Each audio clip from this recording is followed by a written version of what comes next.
चलेगा। Good evening सभी को। एक बार बताइएगा आवाज सही आ रही है आप लोगों को? एक बार मुझे रिप्लाई करके बताइएगा आवाज सही आ रही है आप लोगों को? ठीक है, आवाज सही आ रही है आप लोगों को? चलो ठीक है। हाँ जी, सुनना, आपके सामने एक क्वेश्चन लिखा हुआ है। आपके सामने एक क्वेश्चन लिखा हुआ है। सबसे पहले इस क्वेश्चन को उतार लो। सामने जो क्वेश्चन लिखा हुआ है न्यूमेरिकल है, इस न्यूमेरिकल को उतार लो। अपन साथ के साथ न्यूमेरिकल भी करते चलेंगे, ठीक है ना? साथ के साथ न्यूमेरिकल भी करते ही चलेंगे, ठीक है? चलो, अभी तक तो अपन ने एक ही क्वेश्चन किया है न्यूमेरिकल, ये दूसरा नंबर का न्यूमेरिकल मान के चलो। एक कॉम्पटन प्रभाव में किया था ना कि आधी ऊर्जा का स्थानांतरण कर देता है ना, वो वाला। ठीक है, इसको सेकंड नंबर का न्यूमेरिकल लगाओ आप लोग, और फटाफट इस न्यूमेरिकल को एक बार उतार लो। ठीक है, फटाफट इस न्यूमेरिकल को एक बार उतार लीजिएगा, फिर अपन इस पे इसको समझाएंगे। मैं एक बार लाइन बोल देता हूं, अगर किसी को कोई अक्षर नहीं दिख रहा हो तो दिख जाएगा। एक परमाणु विस्फोट में अधिकतम ऊर्जा वाले विकिरण की तरंग दैर्घ्य 293 एंगस्ट्रॉम अत्यंत कठोर एक्स किरणों के समतुल्य पाई गई। फिर लिखा हुआ है विस्फोट में अधिकतम ताप कितना रहा होगा यदि विस्फोट ऊर्जा कृष्णिका ऊर्जा विकिरण के नियमों की पालना करती हो।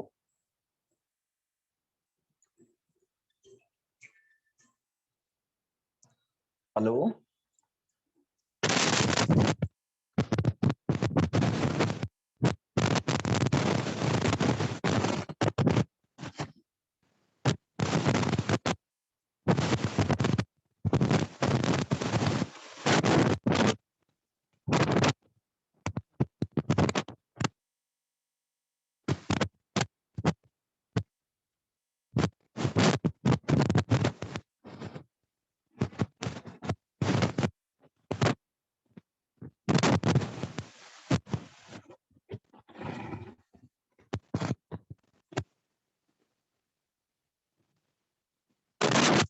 चलेगा। लिख लिया क्वेश्चन सबने? लिख लिया सबने क्वेश्चन? डायग्राम के बाद नहीं, वो तो टॉपिक हो गया कंप्लीट, वो कॉम्पटन प्रभाव था, वो पूरा कंप्लीट हो गया। उसके बाद में आपको एक क्वेश्चन लगाने हैं, अपन को कुछ क्वेश्चन करने हैं, क्योंकि अपन साथ के साथ क्वेश्चन करते चलेंगे, ठीक है ना? ये अपन ने जो स्टार्टिंग के टॉपिक पढ़े थे ना, उससे रिलेटेड है टॉपिक, है ना? ये जो क्वेश्चन है उसी से रिलेटेड है। कृष्णिका पढ़ा था ना अपन ने, उसी से रिलेटेड है, ठीक है ना? बाद में क्या है कि ज्यादा लेट होंगे तो फिर न्यूमेरिकल करने में दिक्कत आएगी, ठीक है ना? तो मैं साथ के साथ ही बुक्स के जितने भी न्यूमेरिकल है सारे न्यूमेरिकल साथ के साथ ही अपन करते चलेंगे, ठीक है? तो चलो आप लोग क्वेश्चन उतार लो। बहुत ही सिंपल क्वेश्चन है ये, है ना? बहुत ही सिंपल आंसर है इसका, ठीक है ना? अभी एक बार अपन पहले क्वेश्चन को समझते हैं, फिर अगर किसी का रहा हो तो उतार लेना, ठीक है ना? देखो ना, सुनो, आप लोगों का ध्यान बोर्ड पर, सटीक ध्यान। बहुत ही सिंपल क्वेश्चन है, मैंने क्वेश्चन पहले ही लिख दिया ताकि लिखवाने में दिक्कत ना हो। देखो, ये ऐसे कह रहा है क्वेश्चन कि एक परमाणु विस्फोट में अधिकतम ऊर्जा वाले विकिरण की तरंग दैर्घ्य, अधिकतम ऊर्जा वाले विकिरण की तरंग दैर्घ्य, यानी आपको वेवलेंथ दे रखी है। तो मैं लिख देता हूं, इधर दिया हुआ है, गिवन है अपन को क्या? गिवन है आप लोगों को लैम्डा का मान, और ये गिवन है 293 एंगस्ट्रॉम दिया। क्या दिया हुआ है? 293 एंगस्ट्रॉम।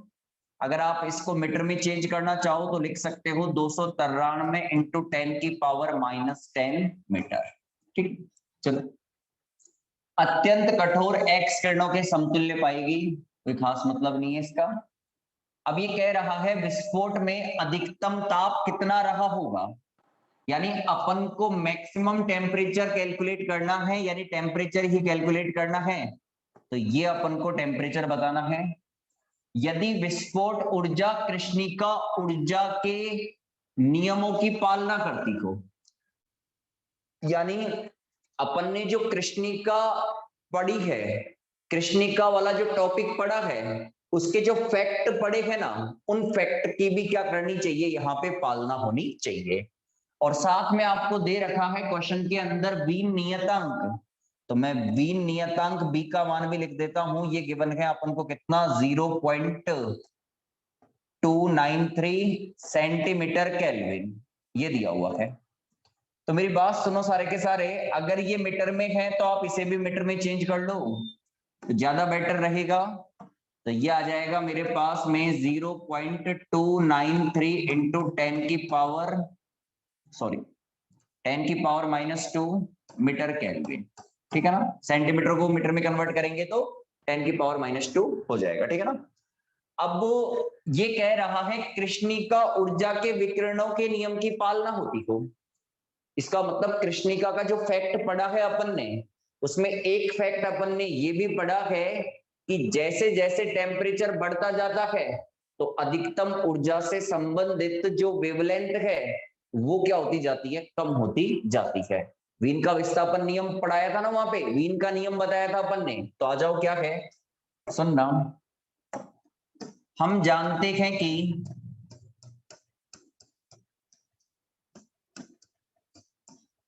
वीन विस्थापन नियम से, बहुत ही सिंपल क्वेश्चन है, बस केवल लैंग्वेज ऐसे ही बना रखी है। वीन विस्थापन सूत्र से क्या था, वो था हमारे पास में बिल्कुल सिंपल, सबको पता है, lambda equal to B upon T था। आपको सर टी कैलकुलेट करना है तो बी अपॉन क्या करना पड़ेगा, लैम्डा करना पड़ेगा। मान रख दो तो टी इक्वल टू बी का मान कितना है, 0.293 इंटू 10 की पावर -2 मीटर केल्विन, यूनिट भी लिख दिया मैंने। और लैम्डा कितना है मेरे पास में, 293 इंटू 10 की पावर -10, यही दे रखा है अपन को, 293 इंटू 10 की पावर -10 दे रखा है अपन को, ठीक है ना। और ये है मीटर के अंदर, ठीक है। अब सुनो, देखो अपन इसको सोल्व करेंगे तो एक काम कर सकते हैं अपन, यहाँ पे शायद ये 293 नहीं है, ये 2.93 है। एक बार इसको थोड़ा सही कर लेना, ये 2.93 होना चाहिए ना, 2.93 करना इसे ना, इसको 2.93 कर लेना। अगर ये 2.93 आएगा तो इधर 2.93 आएगा, ठीक है ना। चलो कुछ एरर मिस्टेक हो सकती है लिखने में, 2.93 होगा, ठीक है ना। चलो अब इसको सोल्व कर लो, और इसको सोल्व करेंगे तो बड़ा सिंपल है, देखो कैसे, मीटर से मीटर तो कट जाएगा, आंसर तो केल्विन के अंदर आ जाएगा, बिल्कुल कोई दिक्कत नहीं है। देखो ऊपर है 10 की पावर -2 और 293 है। अगर मैं पॉइंट हटाऊंगा तो नीचे 3 जीरो लगाऊंगा, यानी 10 की घात 3 लिखूंगा, और ये है 10 की घात -7, और इधर मैं पॉइंट हटाऊंगा तो ऊपर 2 जीरो लगा दूंगा, तो ये 10 की पावर 2 लिखूंगा मैं, और ये लिख दूंगा 293।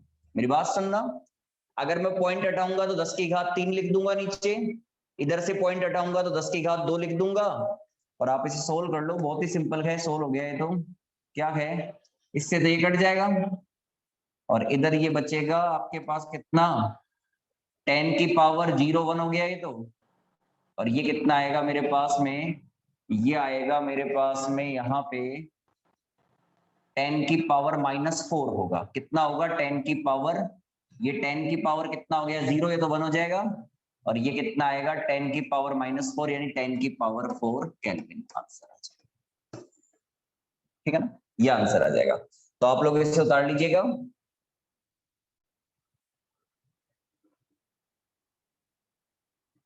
आप लोग इस क्वेश्चन का सॉल्यूशन ये उतार लो, ठीक है, फटाफट उतारना, क्योंकि क्वेश्चन की संख्या ज्यादा है इसलिए फटाफट सॉल्यूशन उतारना भाई,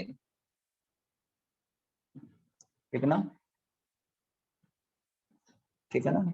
और ध्यान रखना 40% वेटेज न्यूमेरिकल का है ना, क्योंकि ना तो तुमने फर्स्ट ईयर के अंदर फिजिक्स का पेपर दिया, ना सेकंड ईयर के अंदर दिया, तो कुछ भी पता नहीं है तुम्हें, ठीक है, सीधा ही थर्ड ईयर के अंदर पहली बार फिजिक्स का पेपर दोगे, ठीक है ना। ये ध्यान रखना, न्यूमेरिकल साथ के साथ ही करते चलना। ऑफलाइन है भाई, 10 की पावर 10 भी तो है नीचे, मैं एक बार चेक कर लेता हूँ, किसी ने क्या कहा है कि 10 की पावर 10 भी है, कोई दिक्कत नहीं है। 2.93 इंटू 10 की पावर -10 एंगस्ट्रॉम को मीटर में चेंज करूंगा, उसके कारण आया 10 की पावर -10 मीटर। तो एंगस्ट्रॉम को कन्वर्ट किया है ना, उसके कारण आया है। आप लोग इसे उतारो फटाफट, है ना, ठीक है।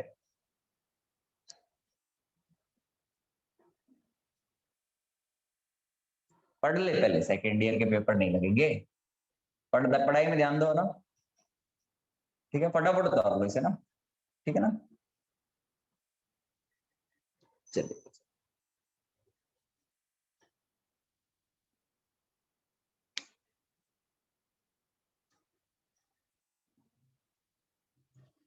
सर 10 की पावर 7 कहां से आ गया? ओहो, मैं रुको रुको रुको रुको रुको चेक कर लेता हूँ भाई ना। गलत लिख दिया, बिल्कुल सटीक, बिल्कुल बिल्कुल सही कह रहे हो आप लोग। इधर गलत लिख दिया अपन ने, तो इसको सही करेंगे अपन। ध्यान दीजिएगा ना, ये गलत लिख दिया ना, मेरा ध्यान नहीं गया इस पे, ये गलत लिख दिया था मैंने, सॉरी। ये 10 की पावर -10 और ये 10 की पावर 3, ठीक है। तो ये आ जाएगा 10 की पावर 7 आ जाएगा, ठीक है। मैंने गलती से लिख दिया हो, ठीक है ना। चलो ठीक है, अब सही है, अब राजी हो? हाँ बिल्कुल बिल्कुल बिल्कुल, अब सही है ना। ठीक है ठीक है ठीक है, गलती से लिखा आ गया, ठीक है ना, ध्यान नहीं रहा ना। चलो इसे उतार लो आप लोग। तो मैं अगला क्वेश्चन लिखवाता हूं आप लोगों को। अगला क्वेश्चन लिखना, ये उतार लिया होगा आप लोगों ने। मैं अगला क्वेश्चन रिटर्न करवा रहा हूँ, ठीक है ना। 4 क्वेश्चन है, इस पे 4 न्यूमेरिकल है, अपन को चारों की चारों करने हैं, ठीक है ना। किसी भी टॉपिक का कोई न्यूमेरिकल नहीं छोड़ना अपन को। लिखो, हो गया आप लोगों का सबका ये। चलो अगला क्वेश्चन लिखना, मैं बोर्ड पे लिख देता हूँ फटाफट, है ना। अगला क्वेश्चन लिखना, देखिएगा क्वेश्चन नंबर आपका ये 3rd आएगा। क्वेश्चन सारे करने हैं, ये ध्यान रखना ना। ये भी सिंपल है। 1600 केल्विन ताप पर 2 माइक्रोमीटर तरंग दैर्घ्य का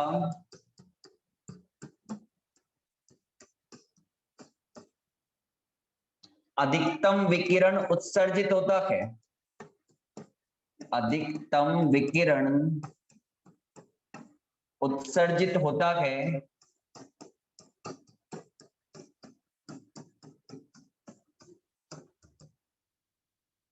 तो 2000 केल्विन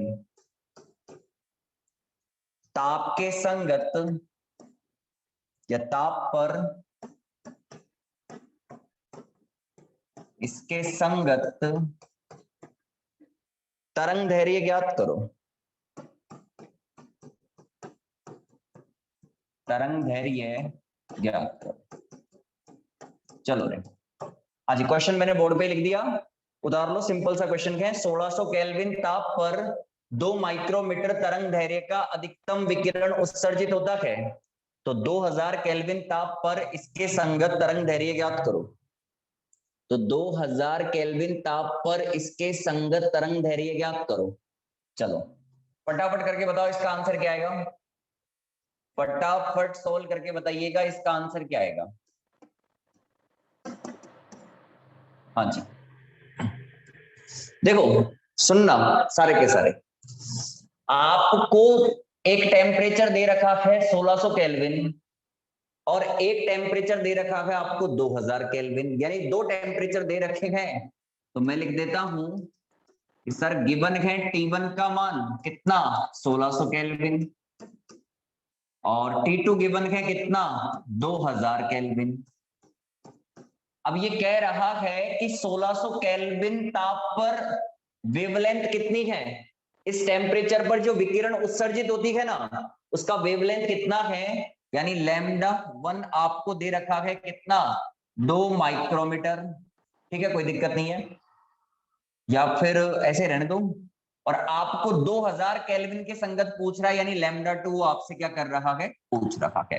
λ2 आपसे पूछना चाह रहा है, यानी आपको टेम्परेचर T1 भी बता रखा है, T2 भी बता रखा है, λ1 आपको दे रखा है, λ2 आपसे वो पूछ रहा है। ठीक है, तो बहुत ही सिंपल है, कैसे लिखेंगे देखो।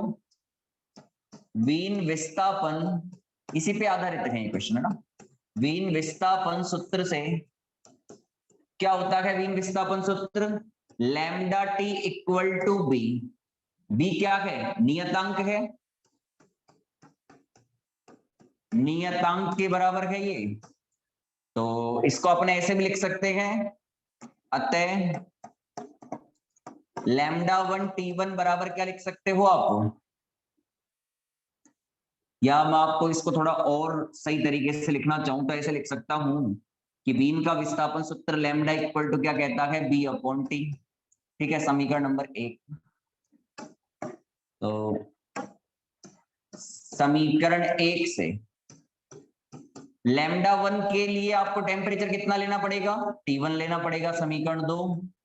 और λ2 के करस्पॉन्डिंग आपको टेम्परेचर कितना लेना पड़ेगा, T2 लेना पड़ेगा, समीकरण नंबर 3। आप एक काम कर सकते हो, समीकरण 2 में 3 का भाग दे दो।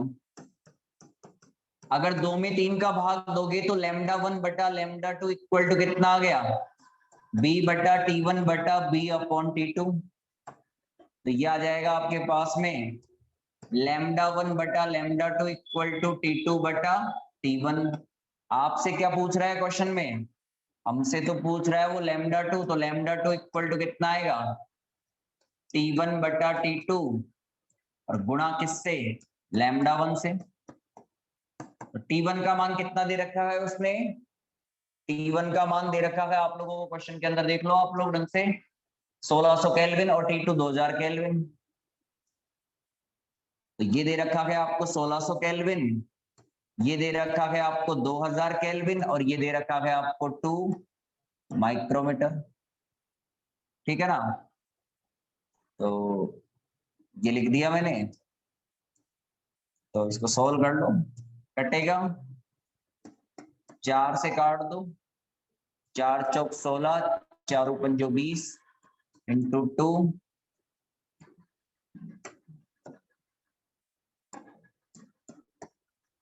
8/5 माइक्रोमीटर।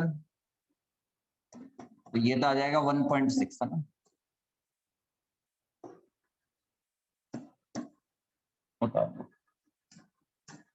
उतार लो रे ना, सिंपल सा क्वेश्चन था, क्वेश्चन लिखवा ही दिया था, फटाफट उतार लो ना, ज्यादा समय मत लगाना, संख्या ज्यादा है क्वेश्चन की। ठीक है ना, आ गया होगा सबके आंसर, सिंपल सा क्वेश्चन था ना।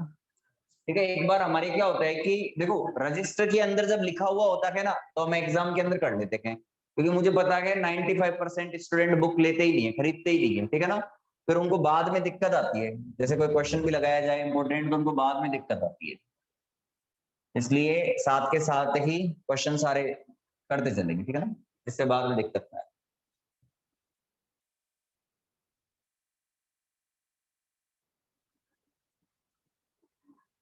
चलो उतार लो इसे फटाफट, थोड़ा साथ के साथ वर्क करते चलो ना, जिससे जल्दी हो जाएगा अपना काम, है ना। ठीक है,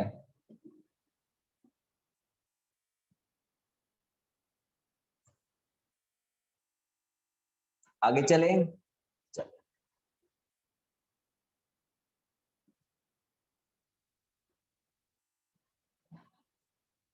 उतारिएगा अगर किसी कोई लाइन रह रही है तो।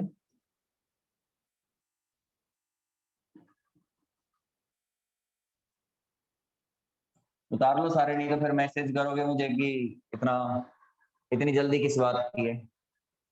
ठीक है, चलो तब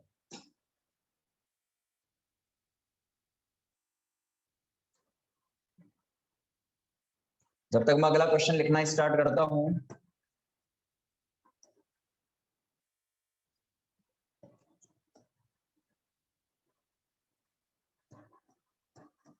प्लांक के नियम से, देखो जो न्यूमेरिकल है ना वो ज्यादा पहले यूनिट के अंदर की है, यूनिट नंबर फर्स्ट के अंदर की ज्यादा न्यूमेरिकल है। ठीक है ना, सेकंड थर्ड के अंदर न्यूमेरिकल कम है, फिर फोर के अंदर मिलेंगे न्यूमेरिकल, एक तो फर्स्ट के अंदर है एक फोर के अंदर है। ठीक है ना, न्यूमेरिकल ज्यादा। ये भी सिंपल क्वेश्चन है, क्वेश्चन लिखो एक बार, प्लांक के नियम से ई न्यू डैश न्यू वक्र की 1000 केल्विन ताप पर 1000 केल्विन ताप पर सीड्स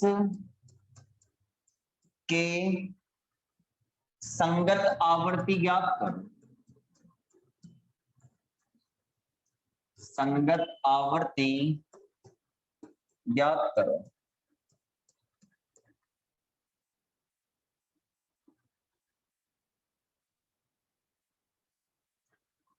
तथा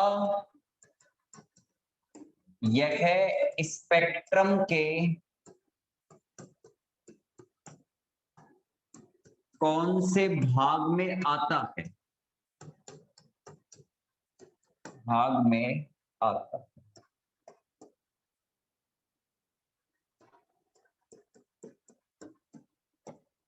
ठीक है, सामने क्वेश्चन लिख दिया मैंने। प्लांक के नियम से ई न्यू वक्र की 1000 केल्विन ताप पर सीड्स के संगत आवर्ती ज्ञात करो। और ये भी बताना है आपको कि ये स्पेक्ट्रम के किस भाग से संबंधित है। स्पेक्ट्रम के किस भाग से संबंधित है, ये भी हमें बताना है कि यह स्पेक्ट्रम के किस भाग से संबंधित है। ठीक है ना, तो ये भी हमें ही बताना है।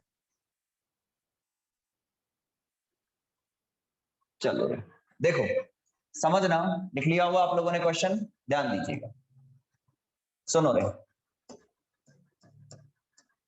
उतारना नहीं है, पहले समझ लो क्या कहानी है। हमने एक वक्र खींचा था, कृष्णिका ऊर्जा वितरण वक्र, और ये जो वक्र था हमें कुछ इस तरीके से मिला था। किसके लिए? आवर्ती वाले के लिए। इसी तरीके से मिला था ना, इसी तरीके से मिला था। वेवलेंथ वाले के अंदर इसका जस्ट उल्टा था। ठीक है ना।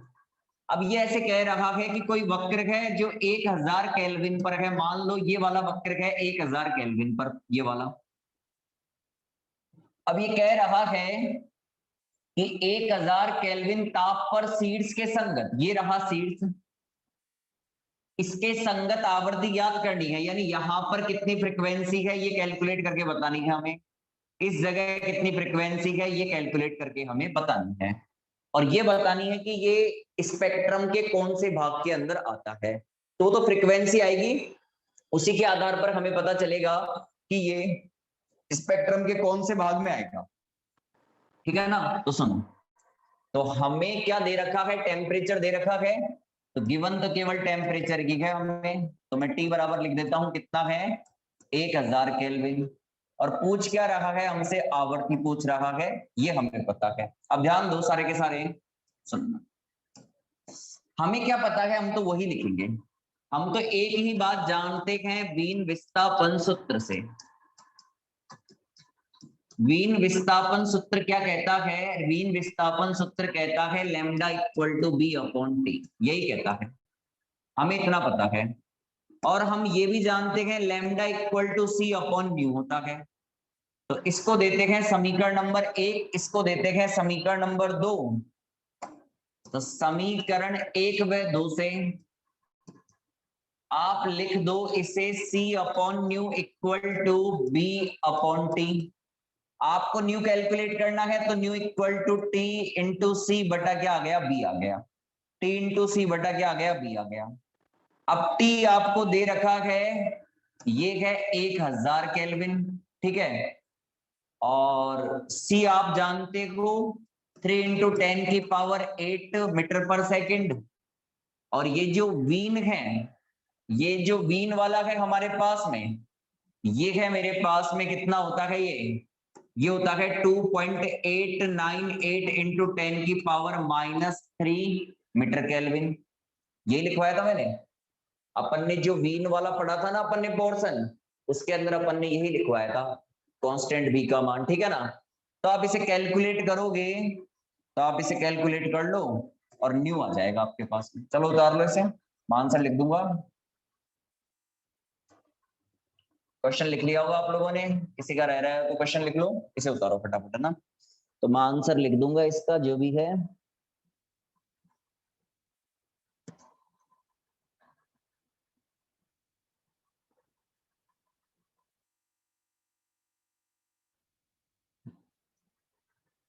कल अपन पढ़ेंगे द ब्रोगली वेवलेंथ वाला टॉपिक, है ना। उससे पहले ये न्यूमेरिकल अपन कर लेते हैं, हालांकि ऑफलाइन में भी ये नहीं करवाए, लेकिन मैंने सोचा कि पहले साथ के साथ करते चलो, फिर क्या है कि द ब्रोगली में भी काफी सारे न्यूमेरिकल आएंगे, फिर उसके न्यूमेरिकल बढ़ जाएंगे, ठीक है ना। फिर जैसे फोटो इलेक्ट्रिक इफेक्ट आएगा तो उसके न्यूमेरिकल बढ़ जाएंगे, फिर ऑपरेटर आएंगे तो ऑपरेटर में भरमार न्यूमेरिकल है, तो बढ़ते जाएंगे ना। तो ये साथ के साथ पहले क्लियर करते चलते हैं, ठीक है। चलो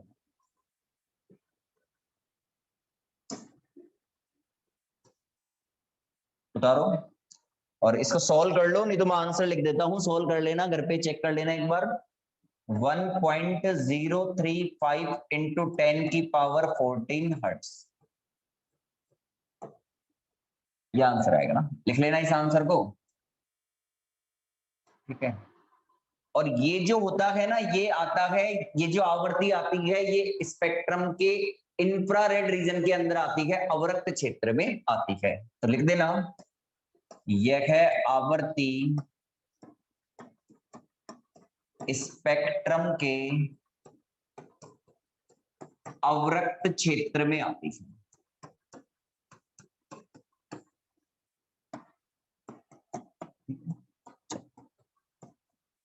उतार लीजिएगा, ठीक है ना।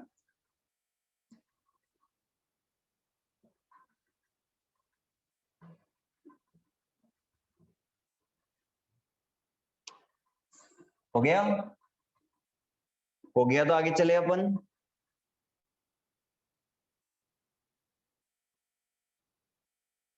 एक क्वेश्चन और है इस पे,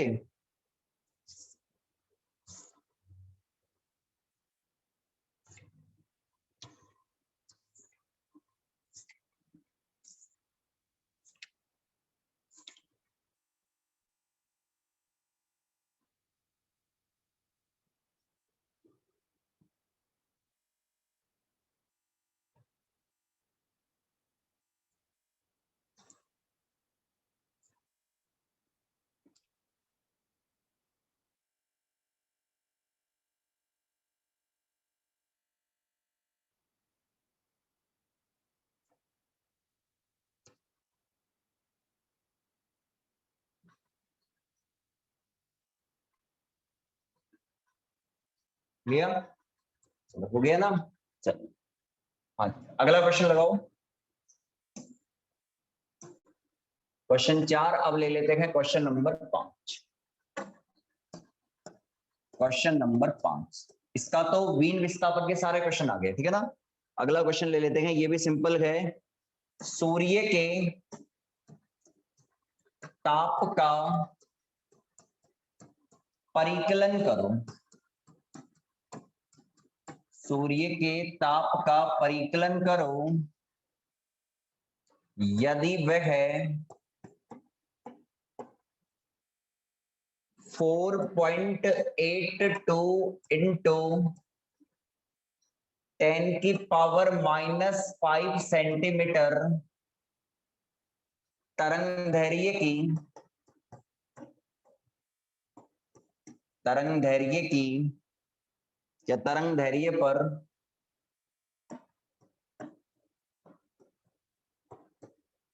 अधिकतम ऊर्जा विकिरित करता है।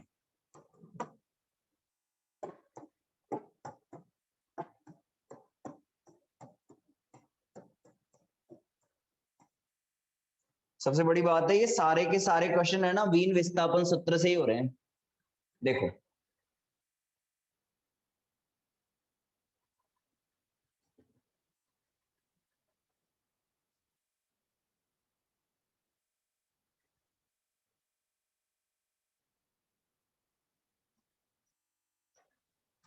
ये कैसे पता चला कि इंफ्रारेड रीजन के अंदर है, तो ये तो इलेक्ट्रोमैग्नेटिक रेडिएशन का जो स्पेक्ट्रम है ना, उसके अंदर अपन को वेवलेंथ की रेंज देखनी पड़ेगी, है ना, तभी पता चलेगा। इलेक्ट्रोमैग्नेटिक रेडिएशन का जो स्पेक्ट्रम है ना, उसके अंदर वेवलेंथ और फ्रीक्वेंसी की रेंज लगी हुई होती है, उसको देखने पे हमें पता चल जाएगा कि ये इस रीजन के अंदर आएगा, याद रखना है डायरेक्टली, ठीक है। चलो हाँ जी, ठीक है। और जहां तक है फर्स्ट ईयर के अंदर ईएम या ऑप्टिक्स के अंदर इलेक्ट्रोमैग्नेटिक रेडिएशन के बारे में बता रखा है। अवरक्त क्षेत्र जितने भी आते हैं ना, सारे के सारे रीजन आते हैं, उनकी फ्रीक्वेंसी वगैरह ये लिखी हुई होती है, ठीक है। चलो अपन बात करते हैं फिलहाल टॉपिक पे। हाँ जी, अपन को क्या गिवन है, वेवलेंथ गिवन है, लैम्डा गिवन है, गिवन है लैम्डा कितना गिवन है, 4.82 इंटू 10 की पावर -5, ठीक है, ठीक है ना। और ये है सेंटीमीटर के अंदर। चलो टेम्परेचर आपसे वो पूछ रहा है, कोई दिक्कत नहीं है। जब भी लैम्डा और टी एक चीज दे रखी है, एक चीज पूछ रहा है ना, तो 100% समझ लेना वीन के विस्थापन सूत्र से ही होगा। तो वीन विस्थापन सूत्र से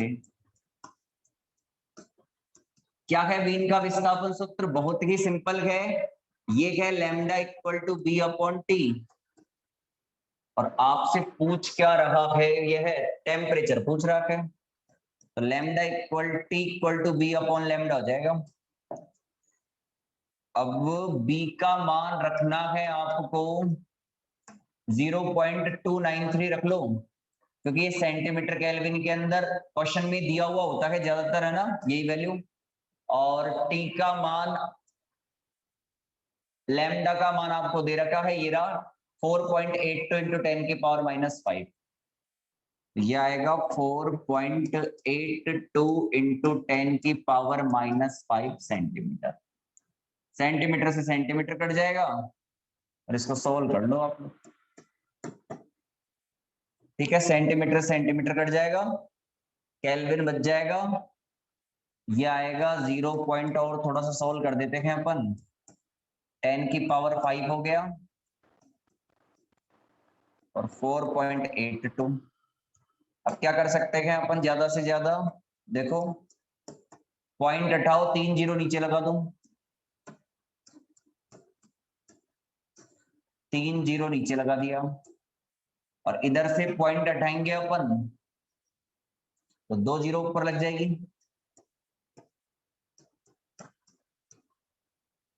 ले जाओ इसको, कितना बचेगा ये, सॉल्व कर लेना ना, सॉल्व हो जाएगा। मैं लिख देता हूं डायरेक्ट आंसर इसका कितना होगा, इसका आंसर होगा, इसका आंसर होगा 6000 केल्विन के आसपास। एक बार चेक कर लेना, एग्जैक्ट 6000 केल्विन के आसपास ही आएगा, ठीक है ना। इसका आंसर 6000 केल्विन के आसपास आएगा।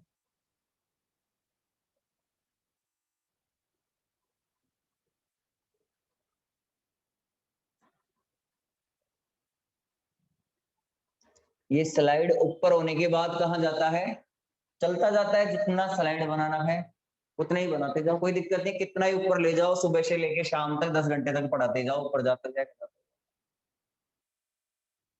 वापिस आ जाएगा बैक, जाएगा कहाँ पे, ठीक है। कुछ फायदे भी हैं, फटाफट हो जाता है इस पे वर्क। 6078 आ रहे हैं ना, कोई दिक्कत नहीं है, क्योंकि क्या होता है मैं आपको बता दूं कि ये जो बी का मान है ना, अब ये क्वेश्चन के अंदर ही गिवन है 0 पॉइंट कितना, ये गिवन है 0.293, और अपन ने क्या लिखाया था, 2.898 लिखाया था। तो वो थोड़ा सा वेरिएशन करेंगे ना अपन, तो आंसर लगभग उतना ही बैठेगा अपना, ठीक है ना, आंसर लगभग उतना ही बैठेगा। तो आपके बुक के अंदर सीधा 6000 केल्विन दे रखा है, ठीक है, कोई दिक्कत नहीं। चलो हो गया कंप्लीट, हो गया कंप्लीट आप लोगों के।